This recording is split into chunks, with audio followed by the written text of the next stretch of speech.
Selamat datang di kelas bahasa. Yuk belajar bahasa Indonesia. Assalamualaikum warahmatullahi wabarakatuh. Halo adik-adik, berjumpa kembali dengan saya Bu Aziza di pembelajaran bahasa Indonesia. Nah adik-adik, hari ini kita akan belajar tentang struktur teks laporan hasil observasi. Struktur teks laporan hasil observasi itu apa ya?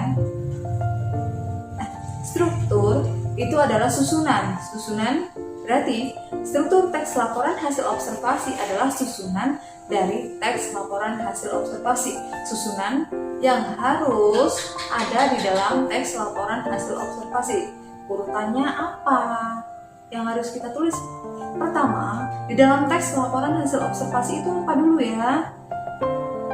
Kemudian berikutnya apa? Itu adalah struktur teks laporan hasil observasi. Karena sebelumnya kita sudah belajar tentang ciri-ciri teks laporan hasil observasi, yang mana teks laporan hasil observasi itu sendiri harus ditulis secara lengkap. Ingat ya, harus ditulis secara lengkap. Itu pada ciri-ciri teks laporan hasil observasi. Nah, karena teks laporan hasil observasi itu harus ditulis secara lengkap, di sini strukturnya pun harus lengkap, harus ada semua di dalam teks laporan hasil observasi. Karena tadi struktur adalah urutan, susunan, berarti susunannya apa saja sih yang harus kita perhatikan saat menuliskan teks laporan hasil observasi? Struktur teks laporan hasil observasi terdiri dari 3, yaitu yang pertama pernyataan umum dan klasifikasi. Pernyataan umum dan klasifikasi di dalam teks laporan hasil observasi biasanya berisi pembuka atau pengantar hal yang akan disampaikan terkait dengan objek yang akan dilaporkan, objek yang diamati. Nah, di sini biasanya terdapat kalimat definisi.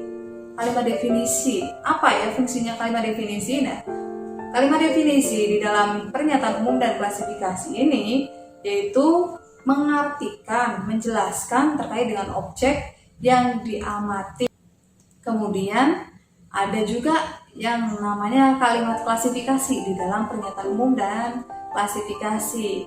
Klasifikasi berarti mengelompokkan, mengklasifikasikan objek yang diamati tersebut. Misalkan kita mengamati sebuah buku itu dapat kita kelompokkan menjadi berbagai macam jenis. Misalkan kita bagi menjadi 2 jenis, yaitu buku fiksi dan non-fiksi. Itu sudah klasifikasi, mengelompokkan. Nah, pengelompokan tersebut juga terdapat pada struktur yang pertama. Struktur yang pertama di dalam teks laporan hasil observasi berarti tadi ada pernyataan umum dan klasifikasi. Itu harus terletak pada bagian pertama teks laporan hasil observasi, di mana pernyataan umum dan klasifikasi ini berisi hal-hal yang umum terkait dengan objek yang kita amati, yang akan kita laporkan di dalam teks laporan hasil observasi. Nah, masuk ke struktur yang kedua di dalam teks laporan hasil observasi. Struktur teks laporan hasil observasi yang kedua yaitu deskripsi bagian. Deskripsi bagian adalah uraian detail tentang objek yang kita amati berdasarkan urutan klasifikasinya. Contohnya, ketika kalian di dalam kalimat klasifikasi pada struktur yang pertama menyebutkan buku dibagi menjadi 2 jenis, yaitu buku fiksi dan non-fiksi.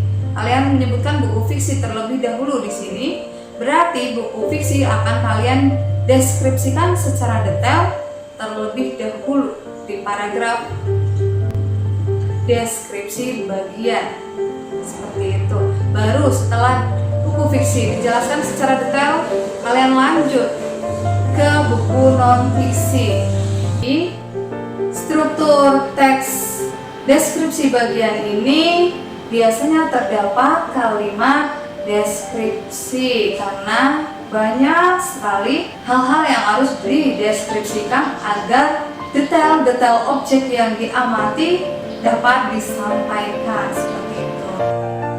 Struktur teks laporan hasil observasi yang ketiga yaitu ada deskripsi manfaat. Deskripsi manfaat ini menunjukkan bahwa setiap objek yang kita amati memiliki manfaat atau dapat berfungsi dalam kehidupan, memiliki fungsi dalam kehidupan seperti itu.